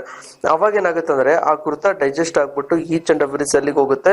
ಅಲ್ಲಿರ್ತಕ್ಕಂಥ ದೋಷಗಳು, ಟಾಕ್ಸಿನ್ಸ್, ಪಿತ್ತದಂಶ, ಕಫದಂಶ ಎಲ್ಲದನ್ನು ಜಾಸ್ತಿ ಮಾಡುತ್ತೆ. ನೆಕ್ಸ್ಟ್ 3 ದಿವಸ ಒಂದು ಆಯಿಲ್ ಬಾಟಲ್ಸ್ ಇರುತ್ತೆ, ಅದನ್ನ ತಲೆಯಿಂದ ಕಾಲವರೆಗೂ ಎಣ್ಣೆ ಹಚ್ಕೊಂಡು ಮಸಾಜ್ ಮಾಡಿ ಬಿಸಿಲಲ್ಲಿ ಅಟ್ಟಾಡಿ ಆಮೇಲೆ ಒಂದು ಟೇಬಲ್ ಕೆಳಗಡೆ ಬಿಸಿನೀರು ಇಟ್ಬಿಟ್ಟು ಒಂದ್ರಾಗ ಗೊಚ್ಕೊಂಡು ಕೂತ್ಕೋಬೇಕು. ಅವಾಗ ಏನಾಗುತ್ತಂದ್ರೆ ಆ ಬಾಡಿಲಿ ಇರ್ತಕ್ಕಂಥ ಟಾಕ್ಸಿನ್ಸ್ ಎಲ್ಲ ಅನ್ನ ನಡಕ್ ಬರುತ್ತೆ. ಲಾಸ್ಟ್ನೇ ದಿವಸ 1-2 ಮಾತ್ರೆ ಇರುತ್ತೆ. ಮಾತ್ರೆ ತಗೊಂಡು 1-2 ಲೀಟರ್ ತಣ್ಣೀರಿಗೆ ಗ್ಲೂಕೋಸ್ ಪುಡಿ ಮಿಕ್ಸ್ ಮಾಡಿ ಆ ನೀರ್ನ ಕುಡಿತಾ ಬರ್ಬೇಕು. ಅವಾಗ ಲೂಸ್ ಮೋಷನ್ ಆಗುತ್ತೆ. 5 ಸರಿ, 10 ಸರಿ, 15 ಸರಿ, 20 ಸರಿಗೂ ಲೂಸ್ ಮೋಷನ್ ಆಗುತ್ತೆ. ಎಷ್ಟು ಸರಿ ಆದ್ರೂ ಒಳ್ಳೇದೇ, ಖುಷಿ ಪಡಿ. ಯಾಕೆಂದ್ರೆ ಬಾಡಿ ಇರ್ತಕ್ಕಂಥ ಟಾಕ್ಸಿನ್ಸ್ ಎಲ್ಲ ಬೇದಿ ಮುಖಾಂತರ ಹೊರಗಡೆ ಹೋಗುತ್ತೆ. ಅದಾದ್ಮೇಲೆ ಹರಿದ್ರಾದಿ ಚೂರ್ಣ, ಪಾಚನಾಮೃತ ಕಷಾಯ, ಕಲ್ಯಾಣಾಕ್ಷರ, ರಾಸನಾದಿ ಲೇಪ ಅಂತ ಮೆಡಿಸಿನ್ಸ್ ಇರುತ್ತೆ. ಅವುಗಳನ್ನ ತಗೊಳ್ಳೋದ್ರಿಂದ ಎಷ್ಟೇ ವರ್ಷಗಳಿಂದ ಈ ಗ್ಯಾಸ್ಟ್ರಿಕ್ ಅನುಭವಿಸ್ತಾ ಇರ್ಲಿ ಕಂಪ್ಲೀಟ್ ಆಗಿ ವಾಸಿ ಈ ಮೂಗಲ್ ಇರ್ತಕ್ಕಂಥ ದುರ್ಮಾಂಸನ ಕಂಪ್ಲೀಟ್ ಆಗಿ ಕರಗಿಸಬಹುದು. ಅದ್ರ ಜೊತೆಗೆ ಅದಕ್ಕೆ ಟಾನ್ಸಿಲೈಟಿಸ್ ಆಗಿರ್ಲಿ, ಸೈನಸೈಟಿಸ್ ಆಗಿರ್ಲಿ ಕಂಪ್ಲೀಟ್ ಆಗಿ ವಾಸಿ ಮಾಡ್ಬೋದು. ಗಾಬರಿ ಮಾಡೋದ್ ಬೇಕಾಗಿಲ್ಲ. ಈವನ್ ಅಸ್ತಮಾ ಇದ್ರು ಕೂಡ ನಾವು ವಾಸಿ ಮಾಡ್ಬೋದು. ಲೈಫ್ ಟೈಮ್ ಇನ್ನೇಲರ್ ತಗೊಳ್ತಾ ಇರ್ತಾರೆ, ಪಫ್ ಎಲ್ಲ ತಗೊಳ್ತಾ ಇದ್ದು ತುಂಬಾನೇ ಅನುಭವಿಸ್ತಾ ಇರ್ತಾರೆ. ಆ ರೀತಿ ಯಾವುದೇ ತರ ಅನುಭವಿಸೋದ ಅವಶ್ಯಕತೆ ಇಲ್ಲ. ಇದು ನೇರ ಪ್ರಸಾರ ಕಾರ್ಯಕ್ರಮ. ನೀವು ಕೂಡ ಟೆಕ್ನಿಕಲ್ ಬಗ್ಗೆ ಮಾತಾಡ್ಬೋದು. ಯಾವುದೇ ತರ ಸಮಸ್ಯೆಗಳಿದ್ರೆ ಹಂಚ್ಕೋಬಹುದು. ಕೆಳಗಡೆ ನಂಬರ್ ಬರ್ತಾ ಇದೆ, ಆ ನಂಬರಿಗೆ ಫೋನ್ ಮಾಡಿ ನಾನಾದ್ರೂ ಮಾತಾಡ್ತೀನಿ ಅಥವಾ ಅಸಿಸ್ಟೆಂಟ್ ಆದ್ರೂ ಮಾತಾಡ್ತಾರೆ ಅಂತ ಹೇಳ್ತಾ ಮತ್ತೊಬ್ರು ಕಾಲರ್ ಇದ್ದಾರೆ, ಅವ್ರದ್ದೇನ್ ಸಮಸ್ಯೆ ಅಂತ ನೋಡ್ಕೊಂಡ್ ಬರೋಣ. ಹಲೋ, ಹಾ ಹೇಳಿ, ಯಾವ್ರಿಂದ ಮಾತಾಡ್ತಿದ್ರ, ಏನ್ ಸಮಸ್ಯೆ ಇದೆ? ಸರ್ ನಾನು ಚಿಕ್ಕಮಂಗ್ಳೂರಿಂದ ಕಾಲ್ ಮಾಡ್ತಾ ಇರೋದು. ಓಕೆ ಸರ್ ನನ್ನ ಹೆಸರು ಭರತ್ ಅಂತ. ಹೇಳಿ ಭರತ್. ಸರ್ ನನಗೆ ಕೋಲ್ಡ್ ಸೀಸನ್ ಬಂದಾಗ ಉಸಿರಾಡಕ್ಕೆ ಆಗಲ್ಲ ಸರ್. ಟೆಸ್ಟ್ ಬಂದಿದೆ, ಫುಲ್ಲು ಹಂಗೆ ಮೂಗೆಲ್ಲ ಬ್ಲಾಕ್ ಆಗ್ಬಿಡುತ್ತೆ. ಓಕೆ, ಮತ್ತೆ ಫ್ಯಾನ್ ಗಾಳಿನೂ ಆಗಲ್ಲ ಸರ್. ಹಂಗೆ ಉಸಿರು ಕಟ್ಟಂಗ್ ಆಗುತ್ತೆ ಸರ್, ಉಸಿರಾಡಕ್ಕೆ ಆಗಲ್ಲ, ಒಂಥರ ಆಗುತ್ತೆ ಸರ್. ಓಕೆ, ಇವಾಗ ಚಿಕ್ಕಮಂಗ್ಳೂರ್ ಇನ್ನೊಂದ್ ಸ್ವಲ್ಪ ಶೀತ ಅಲ್ವಾ, ಮತ್ತೆ ಇನ್ನೊಂದ್ ಸ್ವಲ್ಪ ಜಾಸ್ತಿ ಆಗ್ತಾ ಇದಲ್ಲ? ಓಕೆ, ಕರೆ ಕಟ್ ಆಗಿದೆ ಅನ್ಸುತ್ತೆ. ನೋಡಿ, ಯಾವಾಗ ಮೂಗಲ್ ದುರ್ಮಾಂಸ ಬೆಳೆದಿರುತ್ತೆ, ಯಾವಾಗ ಹಿಸ್ಟಮೈನ್ಸ್ ಜಾಸ್ತಿ ಆಗಿರುತ್ತೆ, ಅವಾಗ ಇದೇ ತರ ಸಿಂಪ್ಟಮ್ಸ್ ಕಾಣಿಸ್ಕೊಳ್ತಾ ಇರುತ್ತೆ. ಅಂದ್ರೆ ಉಸಿರಾಟ ಕಷ್ಟ ಆಗ್ತಿರುತ್ತೆ. ಆಮೇಲೆ ಯಾರಾದ್ರೂ ಅಂದ್ರೆ ಒಂಥರ ಕೆಮ್ಮು ನೆಗಡಿ ಜಾಸ್ತಿ ಆಗ್ತಾ ಇರುತ್ತೆ, ಶೀನು ನೆಗಡಿ ಜಾಸ್ತಿ ಆಗ್ತಾ ಇರುತ್ತೆ. ಸೊ ಅದಕ್ಕೇನು ಗಾಬರಿ ಮಾಡ್ಬೇಡಿ, ಆಯುರ್ವೇದದಲ್ಲಿ ವಾಸಿ ಮಾಡ್ಬೋದು. ಅದಕ್ಕೆ ವಿರೇಚನ ಅಂತ ಒಂದು ಟ್ರೀಟ್ಮೆಂಟ್ ಇರುತ್ತೆ, ನಾನು ಅವಾಗ್ಲೇ ಎಕ್ಸ್ಪ್ಲೈನ್ ಮಾಡಿದೀನಿ. ಆ ವಿರೇಚನ ಮಾಡ್ಬಿಟ್ಟು ಹರಿದ್ರಾದಿ ಚೂರ್ಣ ಪಾಚನಾಮೃತ ಕಷಾಯ, ಕಲ್ಯಾಣಾಕ್ಷರ, ಮಹಾನಾಣ ತೈಲ ಅಂತ ಮೆಡಿಸಿನ್ಸ್ ಇರುತ್ತೆ. ಅವುಗಳನ್ನ ತಗೊಳ್ಳೋದ್ರಿಂದ ಎಷ್ಟೇ ವರ್ಷಗಳಿಂದ ಇದು ಮೂಗಲ್ ದುರ್ಮಾಂಸ ಬೆಳೆದಿರ್ಲಿ ಅಥವಾ ಶೀನು ನೆಗಡಿ ಬಂದಿರ್ಲಿ ಕಂಪ್ಲೀಟ್ ಆಗಿ ವಾಸಿ ಮಾಡ್ಬೋದು. ಯಾವುದೇ ಕಾರಣಕ್ಕೂ ಗಾಬರಿ ಮಾಡುವಂತದ್ದು ಅವಶ್ಯಕತೆ ಇಲ್ಲ. ಇದು ನೇರ ಪ್ರಸಾರ ಕಾರ್ಯಕ್ರಮ. ನೀವು ಕೂಡ ನಟಿಗೆ ನೇರವಾಗಿ ಮಾತಾಡ್ಬೋದು. ಕೆಳಗಡೆ ನಂಬರ್ ಬರ್ತಾ ಇದೆ, ಆ ನಂಬರಿಗೆ ಫೋನ್ ಮಾಡ್ಬಿಟ್ಟು ನೀವು ಕೂಡ ಅಪಾಯಿಂಟ್ಮೆಂಟ್ ತಗೊಂಡು ನೇರವಾಗಿ ಬಂದು ಭೇಟಿ ಆಗ್ಬೋದು. ಯಾವಾಗ ಎಲ್ಲೆಲ್ಲಿ ಸಿಗ್ತೀನಿ ಅಂತ ಹೇಳಿದ್ರೆ ಪ್ರತಿ ಗುರುವಾರ ಮತ್ತೆ ಸೆಕೆಂಡ್ ಸಾಟರ್ಡೆ ಬೆಂಗಳೂರಲ್ಲಿ ಇರ್ತೀನಿ. ಈ ಪ್ರತಿ ಗುರುವಾರ ಶುಕ್ರವಾರ ಬಿಟ್ಟು ಹುಡುಕಿದ್ದೀನಿ ಎಲ್ಲ ಜಗಳೂರಲ್ಲಿ ಇರ್ತೀನಿ. ಜಗಳೂರು ಅಬ್ವಿಯಸ್ಲಿ ಎಲ್ಲರಿಗೂ ಗೊತ್ತಿದೆ, ಅದ್ಲ ಮಿಡ್ಲ್ ಕರ್ನಾಟಕ ಬರುತ್ತೆ. ಇವಾಗ ಶಿವಮೊಗ್ಗ ಮತ್ತೆ ಹಾವೇರಿ, ದಾವಣಗೆರೆ, ಚಿತ್ರದುರ್ಗ ಮತ್ತೆ ಚಳ್ಳಕೆರೆ, ಹರಿಹರ ಮತ್ತೆ ಇವ್ರು ಹೊಸಪೇಟೆ, ಬಳ್ಳಾರಿ ಇವ್ರುಗಳಿಗೆಲ್ಲದನ್ನು ಜಗಳೂರು ಹತ್ರ ಆಗುತ್ತೆ. ನೀವು ಬಂದು ನೇರವಾಗಿ ಭೇಟಿ ಆಗ್ಬೋದು. ಜೊತೆಗೆ ಬರೋ ಶುಕ್ರವಾರ ನಾವು ಹಾಸನ ಸಿಗ್ತೀನಿ, ಅದ್ರ ಮುಂದಿನ ಶುಕ್ರವಾರ ಮೈಸೂರು, ಅದ್ರ ಮುಂದಿನ ಶುಕ್ರವಾರ ಧಾರವಾಡಲ್ಲಿ ಸಿಗ್ತೀನಿ. ನಿಮ್ಗೆ ಎಲ್ಲೆಲ್ಲಿ ಹತ್ರ ಆಗುತ್ತೆ ಅಲ್ಲಿ ಬಂದು ನೇರವಾಗಿ ಭೇಟಿ ಆಗ್ಬೋದು. ನಿಮ್ದು ಅದೇ ತರ ಸಮಸ್ಯೆಗಳಿದ್ರು ನನ್ನೊಟ್ಟಿಗೆ ಹಂಚ್ಕೋಬಹುದು ಅಂತ ಹೇಳ್ತಾ ಇವಾಗ ಮನೆ ಮದ್ದು ಏನ್ ಮಾಡ್ಕೋಬೇಕು ಅಂತ ನೋಡ್ಕೊಂಬರೋಣ ಬನ್ನಿ. ಇವಾಗ ಮೂಗಲ್ ದುರ್ಮಾಂಸ ಬೆಳೆದಿದೆ ಅಂತ ಹೇಳಿದ್ರೆ ಏನ್ ಮನೆ ಮದ್ದು ಮಾಡ್ಕೋಬೇಕು ಅಂದ್ರೆ ನೋಡಿ, ಗೋಲ್ಡನ್ ಮಿಲ್ಕ್ ಅಂತ ಹೇಳ್ತೀವಿ. ಗೋಲ್ಡನ್ ಮಿಲ್ಕ್ ಅಂತ ಹೇಳಿದ್ರೆ ಅದೊಂದೇ ರಾಮಬಾಣ ಇರೋದು. ಅರಿಶಿನ ಮತ್ತೆ ಕಲ್ಸಕ್ಕರೆ ಎರಡನ್ನು ಮಿಕ್ಸ್ ಮಾಡ್ಕೊಂಡು ಸ್ವಲ್ಪ ಶುಂಠಿ, ಮೆಣಸು, ಹಿಪ್ರಿ, ಲವಂಗ ಹಾಕ್ಬಿಟ್ಟು ಅದನ್ನ ಪೌಡರ್ ಮಾಡಿಟ್ಕೊಂಡು ಆ ಪೌಡರ್ನ ದಿನ ಒಂದೊಂದು ಚಮಚ, ಚಿಕ್ಕ ಮಕ್ಳಾಗಿರ್ಲಿ ದೊಡ್ಡವರಾಗಿರ್ಲಿ ಅಥವಾ ಅಣ್ಣನ ಮುದ್ಕಿಯರಾಗಿದ್ರು ಕೂಡ ಈ ಒಂದು ಏನ್ ರೆಸಿಪಿ ಹೇಳಿದ್ನಲ್ಲ ಇದನ್ನ ತಗೊಳ್ತಾ ಬಂದ್ರೆ ಹಿಸ್ಟಮಿನ್ಸ್ ನಾರ್ಮಲ್ ಆಗೋದಕ್ಕೆ ಅನುಕೂಲ ಆಗುತ್ತೆ. ಆದ್ರೆ ಡೋಸ್ ವೇರಿಯೇಷನ್ ಆಗುತ್ತೆ. ಚಿಕ್ಕ ಮಕ್ಳಿಗೆ 1/4 ಚಮಚ ಕೊಡ್ಬೇಕು, ಅದಕ್ಕಿಂತ ದೊಡ್ಡವ್ರಿಗೆ 1/2 ಚಮಚ ಕೊಡ್ಬೇಕು, ಅದಕ್ಕಿಂತ ದೊಡ್ಡವ್ರಿಗೆ 1 ಚಮಚದವರೆಗೂ ಕೊಡ್ಬೇಕು. ಆ ರೀತಿ ತಗೊಳ್ಳೋದ್ರಿಂದ ಅಂದ್ರೆ ಹಾಲಲ್ಲಿ ಹಾಕಿ ಮಿಕ್ಸ್ ಮಾಡ್ಕೊಂಡು ತಗೊಳ್ಳೋದ್ರಿಂದ ಹಿಸ್ಟಮಿನ್ಸ್ ನಾರ್ಮಲ್ ಆಗುತ್ತೆ. ಅದ್ರ ಜೊತೆಗೆ ಪದೇ ಈ ತರ ಶೀನ ನೆಗಡಿ ಆಗೋದನ್ನ ನಾವು ಆದಷ್ಟು ಅವಾಯ್ಡ್ ಮಾಡ್ಬೋದು ಅಂತ ಹೇಳ್ಬೋದು. ಮತ್ತೊಬ್ರು ಕಾಲರ್ ರೆಡಿ ಇದಾರೆ, ಅವ್ರದ್ದೇನ್ ಸಮಸ್ಯೆ ಅಂತ ನೋಡ್ಕೊಂಡ್ ಬರೋಣ. ಹಲೋ ಹಲೋ ಹೇಳಿ, ಏನ್ ಸಮಸ್ಯೆ ಇದೆ? ಯಾವ್ರಿಂದ ಮಾತಾಡ್ತಿದ್ದೀರಾ? ಸರ್ ಪ್ರದೀಪ್ ಅಂತ ಮೈಸೂರಿಂದ. ಹೇಳಿ ಪ್ರದೀಪ್. ನಮಗೆ ಬ್ರೀತಿಂಗ್ ಪ್ರಾಬ್ಲಮ್ ಆಗ್ತಾ ಇದೆ ಸರ್. ಬ್ರೀತಿಂಗ್ ಪ್ರಾಬ್ಲಮ್ ಆಗ್ತಿದ್ಯಾ? ಹೌದು, ಈ ಕೋಲ್ಡ್ ಸೀಸನ್ ಅಂತೂ ತುಂಬಾ ಜಾಸ್ತಿ ಆಗುತ್ತೆ. ಯೂಸ್ ಮಾಡ್ತಾ ಇದೀವಿ, ಆದ್ರೂ ಸ್ವಲ್ಪ ತಗೊಂಡಾಗ ಮಾತ್ರ ಒಂದ್ ಸ್ವಲ್ಪ ರಿಲೀಫ್ ಅನ್ಸುತ್ತೆ, ಬಟ್ ಕಡಿಮೆ ಆಗ್ತಾರೆ ಸರ್. ಓಕೆ ಇವಾಗ ನೋಡಿ ಏನಾಗತ್ತಂದ್ರೆ ಎದೆ ಒಳಗೆ ಯಾವಾಗ ಗೂಡ್ ಕಟ್ಕೊಂಡಿರತ್ತಂದ್ರೆ ಅಸ್ತಮ ಆಗಿ ಯಾವಾಗ ಆಗಿರುತ್ತಲ್ಲ ಅಥವಾ ಯಾವಾಗ ಈ ಕಫ ಎಲ್ಲ ನಮ್ ದೇಹದಲ್ಲಿ ಕುತ್ಕೊಂಡಿರುತ್ತಲ್ಲ ಅವಾಗ ಈ ತರ ಸ್ವಲ್ಪ ಶೀತ ಬರ್ಲಿ ಅಥವಾ ಸ್ವಲ್ಪ ಧೂಳಿಗೆ ಹೋಗ್ಲಿ ಅಥವಾ ಅಲರ್ಜಿ ಯಾವಾಗ ಜಾಸ್ತಿ ಆಗುತ್ತೆ ಅವಾಗ ಇವೆಲ್ಲ ಸಿಂಪ್ಟಮ್ಸ್ ಗಳು ಕಾಣಿಸ್ಕೊಳ್ಳೋದು ಸರ್ವೇ ಸಾಮಾನ್ಯ. ಸೊ ಅದಕ್ಕೆ ಏನು ಗಾಬರಿ ಮಾಡೋದು ಅವಶ್ಯಕತೆ ಇಲ್ಲ. ಆಯುರ್ವೇದದಲ್ಲಿ ವಾಸಿ ಮಾಡ್ಬೋದು. ನಾನು ಅವಾಗ್ಲೇ ಎಕ್ಸ್ಪ್ಲೇನ್ ಮಾಡಿದೀನಿ. ವಿರೇಚನ ಟ್ರೀಟ್ಮೆಂಟ್ ಮಾಡ್ಬಿಟ್ಟು ಹಾರ್ಡ್ಲಿ 2 to 3 months ಅನ್ನೋಷ್ಟೊತ್ತಿಗೆ ಯಾವುದೇ ತರ ದುರ್ಮಾಂಸ ಇರ್ಲಿ, ಟಾನ್ಸಿಲೈಟಿಸ್ ಆಗಿರ್ಲಿ, ಶೀತದ ಗಡ್ಡೆಗಳಾಗ್ಬಿಟ್ಟು ಅದು ನೋವಾಗಿದ್ರು ಕೂಡ, ಎದೆ ಒಳಗೆ ಏನಾದ್ರು ಕಫ ತುಂಬಿಕೊಂಡಿದ್ರು ಕೂಡ ಕಂಪ್ಲೀಟ್ ಆಗಿ ವಾಸಿ ಮಾಡ್ಬೋದು. ಯಾವುದೇ ಕಾರಣಕ್ಕೂ ಗಾಬರಿ ಮಾಡುವಂತದ್ದು ಅವಶ್ಯಕತೆ ಇಲ್ಲ. ಇದು ನೇರ ಪ್ರಸಾರ ಕಾರ್ಯಕ್ರಮ. ನೀವು ಕೂಡ ನೊಟ್ಟಿಗೆ ನೇರವಾಗಿ ಮಾತಾಡ್ಬೋದು. ಯಾವುದೇ ತರ ಸಮಸ್ಯೆಗಳಿದ್ರು ಹಂಚ್ಕೋಬಹುದು. ಅದ್ರ ಜೊತೆಗೆ ಅಕಸ್ಮಾತ್ ನೇರವಾಗಿ ಭೇಟಿ ಆಗ್ಬೇಕು ಅಂತ ಹೇಳಿದ್ರೆ ಪ್ರತಿ ಗುರುವಾರ ಮತ್ತೆ ಸೆಕೆಂಡ್ ಸಾಟರ್ಡೆ ಬೆಂಗಳೂರಲ್ಲಿ ಇರ್ತೀನಿ. ಬರೋ ಶುಕ್ರವಾರ ಹಾಸನ್, ಅದ್ರ ಮುಂದಿನ ಶುಕ್ರವಾರ ಮೈಸೂರು, ಅದ್ರ ಮುಂದಿನ ಶುಕ್ರವಾರ ಧಾರವಾಡಲ್ಲಿ ಇರ್ತೀನಿ.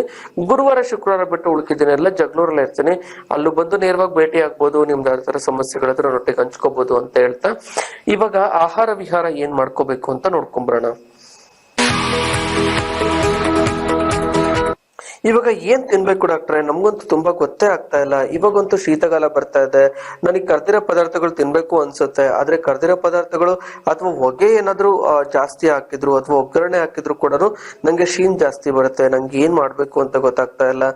ಇವಾಗ ಕೆಲವೊಂದ್ಸರಿ ಇವಾಗ ಶ್ರಾವಣ ಬರ್ತಾ ಇದೆ, ಮನೆಯೆಲ್ಲ ಕ್ಲೀನ್ ಮಾಡ್ಕೋಬೇಕು, ಆ ಧೂಳ ನಂಗೆ ಹೆಂಗ್ ಅವಾಯ್ಡ್ ಮಾಡ್ಕೋಬೇಕು, ಈ ತರದ್ದೆಲ್ಲ ತುಂಬಾ ಅನ್ಭವಿಸ್ತಾ ಇರ್ತೀರ. ಆದ್ರೆ ಯಾವ್ ತಿನ್ಬೇಕು ಯಾವ್ ತಿನ್ಬಾರ್ದು ಮತ್ತೆ ನಾನು ಯಾವ ರೀತಿ ಇರ್ಬೇಕು ಅಂತ ತುಂಬಾ ಒಂದ್ ಗೊತ್ತಾಗದೆ ಇರ್ತಕ್ಕಂಥ ಸ್ಥಿತಿಯಲ್ಲಿ ಇರ್ತೀರಾ.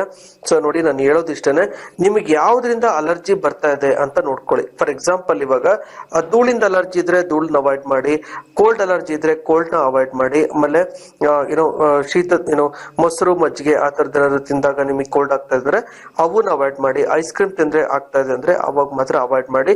ಅದು ಬಿಟ್ಬಿಟ್ಟು ಎಲ್ಲದನ್ನೂ ಅವಾಯ್ಡ್ ಮಾಡಿ ನಿಮ್ಮ ದೇಹಕ್ಕೆ ಮತ್ತೊಂದು ಡಿಫಿಷಿಯನ್ಸಿ ಸ್ಟಾರ್ಟ್ ಆಗುತ್ತೆ. ಆತರ ಮಾತ್ರ ಮಾಡ್ಕೋಬೇಡಿ ಅಂತ ಹೇಳ್ತಾ ಇದು ನೇರ ಪ್ರಸಾರ ಕಾರ್ಯಕ್ರಮ. ನೀವು ಕೂಡ ನೇರವಾಗಿ ಮಾತಾಡ್ಬೋದು. ಮತ್ತೊಬ್ರು ಕಾಲರ್ ರೆಡಿ ಇದಾರೆ, ಅವ್ರದ್ದು ಸಮಸ್ಯೆ ಅಂತ ನೋಡ್ಕೊಂಬರೋಣ. ಹಲೋ ನಮಸ್ತೆ ಸರ್. ನಮಸ್ತೆ, ಹೇಳಿ, ಏನ್ ಸಮಸ್ಯೆ ಇದೆ? ಸರ್ ನಮ್ಗೆ ಸ್ವಲ್ಪ ಸ್ಟಮಕ್ ಇದು ಹೊಟ್ಟೆ ಉಬ್ರ ಇರೋದ್ರಿಂದ ಬೆನ್ನೋವು ಜಾಸ್ತಿ ಕಾಣಿಸ್ಕೊಂತ ಇದೆ. ಓಕೆ, ಸ್ವಲ್ಪ ವೆಯ್ಟ್ ಇದೀವಿ, ಅದಕ್ಕೋಸ್ಕರ ಅಂದ್ರೆ ಬೆನ್ನು ಹಿಡ್ಕೊಳ್ಳೋದು ಎದೆ ಹಿಡ್ಕೊಳ್ಳೋದು ಆಗ್ತಾ ಇರುತ್ತಾ? ನಾನು ಬೆನ್ನೇನ್ ಇಟ್ಕೊಳಲ್ಲ, ಬೆನ್ನಲ್ಲಿ ತುಂಬಾ ನೋವು ಬರುತ್ತೆ, ತುಂಬಾ ಹೊತ್ತು ಕೂರಕ್ಕಾಗಲ್ಲ. ಓಕೆ. ಆಮೇಲೆ ಸ್ವಲ್ಪ 50 ಮೆಟ್ಲು 30 ಮೆಟ್ಲು ಹತ್ಬಿಟ್ರೆ ಉಬ್ಸ ಬಂದಂಗ ಆಗತ್ತೆ. ಉಪ್ಸ ಬಂದಂಗ ಆಗುತ್ತಾ? ಅದಕ್ಕೆ ಕೊರೋನರಿ ಆರ್ಟರಿ ಬ್ಲಾಕೇಜ್ ಅಂತ ಹೇಳ್ತೀವಿ ನೋಡಿ. ಒಂದು ನೆನ್ಪಿಟ್ಕೊಳ್ಳಿ, ಯಾರೇ ಆಗಿರ್ಲಿ ಗ್ಯಾಸ್ಟ್ರಿಕ್ ಇರುತ್ತೆ, ಅದ್ರ ಜೊತೆಗೆ ಓಡಾಡುವಾಗ ಸ್ವಲ್ಪ ಏದು ಉಸಿರು ಬಂದಂಗ ಆಗೋದು, ಅಥವಾ ಮೆಟ್ಲತ್ತುವಾಗ ಒಂಥರ ಉಸಿರು ಕಟ್ಟಂಗ ಆಗೋದು, ಅಥವಾ ಒಂಥರ ಆಯಾಸ ಆಗೋದು, ಅಥವಾ ಅಪ್ಪತ್ತುವಾಗ ಸ್ವಲ್ಪ ಕಷ್ಟ ಆಗೋದು, ಅವಾಗ್ಲೂ ಆಯಾಸ ಬಂದಂಗ ಆಗೋದು ಆಗ್ತಾ ಇದೆ ಅಂತ ಹೇಳಿದ್ರೆ ಅದರ ಅರ್ಥ ನಿಮಗೆ ಕೊರೋನರಿ ಆರ್ಟರಿ ಬ್ಲಾಕೇಜ್ ಆಗಿದೆ, ಅಂದ್ರೆ ಹಾರ್ಟ್ ಅಟ್ಯಾಕ್ ಪ್ರೀ ಸ್ಟೇಜ್ ಆಗಿದೆ ಅಂತ. ಸೊ ಯೂಶಲಿ ಏನ್ ಮಾಡ್ಬಿಡ್ತಾರೆ, ವಯಸ್ಸಾಗ್ತಾ ಆಗ್ತಾ ಸ್ವಲ್ಪ ದಪ್ಪ ಇರೋರು ನನಗೆ ವಯಸ್ಸಾಗ್ತಾ ಇದೆ ಅಥವಾ ತುಂಬಾ ದಪ್ಪ ಆಗ್ಬಿಟ್ಟಿದೀನಿ, ಅದಕ್ಕೆ ನಂಗೆ ಕೆಲಸ ಮಾಡಕ್ ಆಗ್ತಾ ಇಲ್ಲ ಅಥವಾ ಓಡಾಡಕ್ ಆಗ್ತಾ ಇಲ್ಲ ಆ ತರದ ಅಂತ ಹೇಳ್ತಾ ಇರ್ತೀರಾ. ಸೊ ಅದೇ ದೊಡ್ಡ ತಪ್ಪು ಮಾಡೋದು. ಅಕಸ್ಮಾತ್ ಆತರ ಮಿಸ್ಟೇಕ್ ಆಯ್ತು ಅಂತ ಹೇಳಿದ್ರೆ ಫೈನ್ ಡೇ ಹಾರ್ಟ್ ಅಟ್ಯಾಕ್ ಆಗ್ಬಿಟ್ಟು ಅಥವಾ ಆಂಜಿಯೋಗ್ರಾಮ್ ಮಾಡ್ಬಿಟ್ಟು ನೋಡಿದಾಗ ಗೊತ್ತಾಗುತ್ತೆ ಹಾರ್ಟ್ ಬ್ಲಾಕೇಜ್ ಆಗಿದೆ ಅಂತ. ಸೊ ಓಕೆ, ಆ ತರ ಇತ್ತು ಅಂದ್ರೆ ಯಾವ್ದೇ ಕಾರಣಕ್ಕೂ ನೆಗ್ಲೆಕ್ಟ್ ಮಾಡ್ಬೇಡಿ. ಯಾಕೆಂದ್ರೆ ಆಯುರ್ವೇದದಲ್ಲಿ ವಾಸಿ ಮಾಡ್ಬೋದು. ಅದಕ್ಕೆ ಹೃದಯವಟಿ ಅಂತ ಒಂದು ಟ್ಯಾಬ್ಲೆಟ್ ಇರುತ್ತೆ, ಆ ಹೃದಯವಟಿ ಮಾತ್ರೆ ತಗೊಳ್ಳೋದ್ರಿಂದ ಅಲ್ಲಿರ್ತಕ್ಕಂಥ ಬ್ಲಾಕೇಜಸ್ ನ ಕಂಪ್ಲೀಟ್ ಆಗಿ ವಾಸಿ ಮಾಡ್ಬೋದು. ಎಷ್ಟೇ ಬ್ಲಾಕೇಜ್ ಆಗಿರ್ಲಿ, ಈವನ್ 100% ಬ್ಲಾಕೇಜ್ ಆಗಿದ್ರು ಕೂಡ ನಾವು ಕಂಪ್ಲೀಟ್ ವಾಸಿ ಮಾಡೋ ನಿದರ್ಶನಗಳು ತುಂಬಾ ಇದೆ. ಏನು ಗಾಬರಿ ಮಾಡ್ಕೊಳ್ಳೋಂತ ಅವಶ್ಯಕತೆ ಇಲ್ಲ. ಸಡನ್ ಆಗಿ ಇವಾಗ ಅಲೋಪತಿ ಮಾತ್ರೆಗಳ ಜೊತೆಗೆ ಆಯುರ್ವೇದ ಮಾತ್ರೆಗಳನ್ನ ತಗೊಳ್ತಾ ಬರೋದ್ರಿಂದ ಸಡನ್ ಆಗಿ ಯಾವುದೇ ಕಾರಣಕ್ಕೂ ಬ್ಲಾಕೇಜಸ್ ಆಗಿ ಅಲ್ಲಿ ಹಾರ್ಟ್ ಅಟ್ಯಾಕ್ ಆಗಲ್ದಂಗೆ ಅವಾಯ್ಡ್ ಮಾಡುತ್ತೆ ಅಲೋಪತಿ ಮಾತ್ರೆಗಳು. ಆಯುರ್ವೇದ ಮಾತ್ರೆಗಳು ಏನ್ ಮಾಡುತ್ತೆ ಅಂದ್ರೆ ಅಲ್ಲಿರ್ತಕ್ಕಂಥ ಬ್ಲಾಕೇಜಸ್ ನ ನಾರ್ಮಲ್ ಮಾಡುತ್ತೆ, ಫ್ಯಾಟ್ ಮೆಟಬಾಲಿಸಮ್ ನಾರ್ಮಲ್ ಮಾಡಿ. ಓಕೆ, ಇಷ್ಟು ಮಾಡ್ಕೊಳ್ಳೋದ್ರಿಂದ ಅಲ್ಲಿರ್ತಕ್ಕಂಥ ಹಾರ್ಟ್ ಅಲ್ಲಿ ಇರ್ತಕ್ಕಂಥ ಬ್ಲಾಕೇಜಸ್ ಕಂಪ್ಲೀಟ್ ಆಗಿ ವಾಸಿ ಆಗುತ್ತೆ. ಏನು ಗಾಬರಿ ಮಾಡೋದ್ ಅವಶ್ಯಕತೆ ಇಲ್ಲ. ಇದು ನೇರ ಪ್ರಸಾರ ಕಾರ್ಯಕ್ರಮ, ನೀವು ಕೂಡ ನೊಟ್ಟಿಗೆ ನೇರವಾಗಿ ಮಾತಾಡಬಹುದು. ನೇರವಾಗಿ ಬಂದು ಭೇಟಿ ಆಗ್ಬೇಕು ಅಂದ್ರೆ ಕೆಳಗಡೆ ನಂಬರ್ ಬರ್ತಾ ಇದೆ, ಆ ನಂಬರ್ಗೆ ಕಾಲ್ ಮಾಡಿ. ನಾನಾದ್ರೂ ಅಸಿಸ್ಟ್ ಮಾಡ್ತೀನಿ ಅಥವಾ ನನ್ನ ಅಸಿಸ್ಟೆಂಟ್ ಆದ್ರೂ ನಿಮ್ಗೆ ನಾವು ಗೈಡೆನ್ಸ್ ಕೊಡ್ತಾರೆ ಅಂತ ಹೇಳ್ತಾ, ಪ್ರತಿ ಗುರುವಾರ ಮತ್ತೆ ಸೆಕೆಂಡ್ ಸಾಟರ್ಡೆ ಬೆಂಗಳೂರಲ್ಲಿ ಇರ್ತೀನಿ. ಗುರುವಾರ ಶುಕ್ರವಾರ ಬಿಟ್ಟು ಹುಡುಕಿದ್ದೀನಿ ಎಲ್ಲ ಜಗಳೂರಲ್ಲಿ ಇರ್ತೀನಿ. ಈ ಬರೋ ಶುಕ್ರವಾರ ಹಾಸನ್ ಇರ್ತೀನಿ, ಮುಂದಿನ ಶುಕ್ರವಾರ ಮೈಸೂರು, ಅದ್ರ ಮುಂದಿನ ಶುಕ್ರವಾರ ಧಾರವಾಡ ಇರ್ತೀನಿ. ನಿಮ್ಗೆ ಎಲ್ಲೆಲ್ಲಿ ಹತ್ರ ಆಗುತ್ತೋ ಅಲ್ಲಿ ಬಂದು ನೇರವಾಗಿ ಭೇಟಿ ಆಗ್ಬೋದು. ಡೇಟ್ಗಳು ಕೂಡ ತಿಳ್ಕೊಂಡು ನೀವು ಬರ್ಬೋದು ಅಂತ ಹೇಳ್ತಾ, ನೇರ ಪ್ರಸಾರ ಕಾರ್ಯಕ್ರಮ ಪ್ರತಿ ಗುರುವಾರ ಮತ್ತೆ ಸೆಕೆಂಡ್ ಸಾಟರ್ಡೆ ಮೂಡಿ ಬರ್ತಾ ಇರುತ್ತೆ. ಸೊ ನಿಮಗೆ ಆ ಪ್ರೋಗ್ರಾಮ್ ಅಲ್ಲೂ ನೀವು ನಿಮ್ ಕಷ್ಟಗಳನ್ನ ಹಂಚ್ಕೋಬಹುದು ಅಥವಾ ಅದಕ್ಕೆ ಪರಿಹಾರ ಕಂಡಿಡ್ಕೋಬಹುದು. ಅದು ಬಿಟ್ಬಿಟ್ಟು ಕೆಳಗಡೆ ನಂಬರ್ ಬರ್ತಾ ಇದೆ, ಆ ನಂಬರ್ಗೂ ಕೂಡ ಕಾಲ್ ಮಾಡಿ ನಾನು ಯಾವಾಗ ಎಲ್ಲೆಲ್ಲಿ ಸಿಗ್ತೀನಿ ಅಂತ ತಿಳ್ಕೊಂಡು ಕೂಡ ಬಂದು ಭೇಟಿ ಆಗ್ಬೋದು. ನಿಮ್ಗೆ ಅಬ್ವಿಯಸ್ಲಿ ಎಲ್ಲರಿಗೂ ಗೊತ್ತಿದೆ, ಪ್ರತಿ ಗುರುವಾರ ಮತ್ತೆ ಸೆಕೆಂಡ್ ಸಾಟರ್ಡೆ ಬೆಂಗಳೂರಲ್ಲಿ ಇರ್ತೀನಿ. ಪ್ರತಿ ಶುಕ್ರವಾರ ಅಂದ್ರೆ ಬರೋ ಶುಕ್ರವಾರ ಹಾಸನ್, ಅದ್ರ ಮುಂದಿನ ಶುಕ್ರವಾರ ಧಾರವಾಡ, ಅದ್ರ ಮುಂದಿನ ಶುಕ್ರವಾರ ಮೈಸೂರಲ್ಲಿ ಇರ್ತೀನಿ ಅಂತ ಹೇಳ್ತಾ, ನಿಮಗೆ ಎಲ್ಲೆಲ್ಲಿ ಹತ್ರ ಆಗುತ್ತಲ್ಲಿ ಬಂದು ನೇರವಾಗಿ ಭೇಟಿ ಆಗ್ಬೋದು. ಪ್ರತಿ ಗುರುವಾರ ಶುಕ್ರವಾರ ಬಿಟ್ಟು ಉಳ್ಕಿದ ದಿನ ಎಲ್ಲ ಜಗಳೂರಲ್ಲಿ ಇರ್ತೀನಿ. ನಿಮ್ಗೆ ಅಲ್ಲಿ ಹತ್ರ ಆಗುತ್ತಲ್ಲಿ ಬಂದು ನೇರವಾಗಿ ಭೇಟಿ ಆಗಿ ಅಂತ ಹೇಳ್ತಾ, ಇವಾಗ ಟಿಪ್ಸ್ ಆಫ್ ದ ಡೇ ಏನ್ ಮಾಡ್ಬೇಕು ಅಂತ ನೋಡ್ಕೊಂಡ್ಬಿಡೋಣ ಬನ್ನಿ. ಇವಾಗ ಟಿಪ್ಸ್ ಆಫ್ ದ ಡೇ ಅಂತ ಬಂದಾಗ ಯಾವ ರೀತಿ ನಾವು ಲೈಫ್ ಲೀಡ್ ಮಾಡಬೇಕು ಈ ಶೀತಕಾಲದಲ್ಲಿ ಅಂತ ಹೇಳಿದ್ರೆ ನೋಡಿ, ನೀವು ಎಲ್ಲಾ ತರದ ಅಡಿಗೆದಲ್ಲೂ ಕೂಡ ಸ್ವಲ್ಪ ಶುಂಠಿ, ಮೆಣಸು, ಹಿಪ್ಲಿ, ಲವಂಗನ ಜಾಸ್ತಿ ಹಾಕಿ. ನೀವು ಫಾರ್ ಎಕ್ಸಾಂಪಲ್ ಕೆಲವೊಬ್ರು ಒಂದು 3-4 ಜನ ಮನೇಲಿ ಇದ್ದೀರಾ ಅಂತ ಹೇಳಿದ್ರೆ ಅವ್ರಿಗೆ ಎಲ್ಲಾರ್ಗು ಈ ತರ ಶುಂಠಿ, ಮೆಣಸು, ಹಿಪ್ಲಿ, ಲವಂಗ ಹಾಕಿದಾಗ ಅವರಿಗೆ ಬಾಡಿ ಹೀಟ್ ಆಗೋ ಚಾನ್ಸಸ್ ಇರುತ್ತೆ, ಅಂದ್ರೆ ತುಂಬಾ ಜಾಸ್ತಿ ಯೂಸ್ ಮಾಡಿದಾಗ. ಸೊ ನಿಮಗೆ ಯಾರಿಗೆ ಶೀತ ನೆಗಡಿ ಇದೆಯಲ್ಲ ಅವರು ಈ ತರ ಸೂಪ್ಗಳು ಮಾಡ್ಕೊಂಡು ತಗೊಳ್ಳೋದು, ಅಂದ್ರೆ ಈ ಶುಂಠಿ, ಮೆಣಸು, ಹಿಪ್ಲಿ ಮತ್ತೆ ಲವಂಗ ಮತ್ತೆ ಈ ಏಲಕ್ಕಿ ಬರುತ್ತಲ್ಲ ಅದರಲ್ಲಿ, ಅವುಗಳು ಶೀತನ ಹೊಡಿತಕ್ಕಂತ ಗುಣ ಇದೆ. ಹಂಗಾಗಿ ಜಾಸ್ತಿ ಆಹಾರದಲ್ಲಿ ಯೂಸ್ ಮಾಡೋದ್ರಿಂದ ಖಂಡಿತವಾಗ್ಲೂ ಈ ಅಲರ್ಜಿಗೆ ಅನುಕೂಲ ಆಗುತ್ತೆ. ಈ ಸೀಸನ್ ನಾವು ಮೇಂಟೈನ್ ಮಾಡ್ಕೊಳ್ಳೋದಕ್ಕೆ ಅನುಕೂಲ ಆಗುತ್ತೆ. ನೋಡಿದ್ರಿ ಅಲ್ವಾ, ಈ ಕಾರ್ಯಕ್ರಮ ಖಂಡಿತವಾಗ್ಲೂ ಎಲ್ಲರಿಗೂ ಇಷ್ಟ ಆಗುತ್ತೆ. ಎಷ್ಟೊಂದ್ ಜನ ಎಷ್ಟೊಂದ್ ಸರಿ ಕಾಲ್ ಮಾಡ್ತಾ ಇರ್ತೀರಾ, ನಿಮ್ಗೆ ಆಪರೇಷನ್ ಮಾಡ್ಬೇಕು ಅಂತ ಹೇಳ್ತಿರ್ತೀರಾ, ಎಷ್ಟೊಂದ್ ಸರಿ ಆಪರೇಷನ್ ಮಾಡಿಸ್ಕೊಂಡು ಎಷ್ಟೊಂದ್ ನರಳಿರ್ತೀರಾ ಅಂತಾನು ಕೂಡ ತಿಳಿಸಿರ್ತಾರೆ. ಸೊ ಹಾಗಾಗಿ ನೀವು ಕೂಡ ಆತರ ನರಳೋ ಅವಶ್ಯಕತೆ ಇಲ್ಲ. ಆಯುರ್ವೇದದಲ್ಲಿ ಎಷ್ಟೊಂದು ಕಾಯಿಲೆಗಳಿಗೆ ನಾವು ಟ್ರೀಟ್ಮೆಂಟ್ ಮಾಡ್ಬೋದು, ಅದಕ್ಕೆ ಪರಿಹಾರ ಕಂಡಿಡ್ಕೋಬಹುದು, ಆಪರೇಷನ್ ಇಲ್ದಂಗೆ ನಾವು ಟ್ರೀಟ್ಮೆಂಟ್ ಮಾಡ್ಕೋಬಹುದು ಅಂತ ಹೇಳ್ತಾ, ಮತ್ತೆ ಎಲ್ಲ ನಮ್ಮ ಪ್ರೋಗ್ರಾಮ್ ಉದ್ದೇಶ ಅಷ್ಟೇ ಎಲ್ಲರೂ ಆರೋಗ್ಯವಾಗಿ ಖುಷಿ ಸಂತೋಷವಾಗಿರ್ಬೇಕು ಅಂತ. ನೀವು ಕೂಡ ನಿಮ್ದು ಯಾವ್ದೇ ತರ ಸಮಸ್ಯೆಗಳಿದ್ರು ಈ ಕಾರ್ಯಕ್ರಮ ನೋಡ್ತಾ ಇರಿ. ಮತ್ತೆ ಮುಂದಿನ ಸಂಚಿಕೆಗಳಿಗೆ ಮತ್ತೊಂದು ಇಂಟ್ರೆಸ್ಟಿಂಗ್ ಟಾಪಿಕ್ ಮುಖಾಂತರ ಮತ್ತೆ ಭೇಟಿ ಆಗೋಣ. ಅಲ್ಲಿವರೆಗೂ ನೋಡ್ತಾ ಇರಿ ಆಯುಷ್ ಟಿವಿ, ಆರೋಗ್ಯಕರ ಜೀವನ ಶೈಲಿಗೆ. ನಮಸ್ಕಾರ.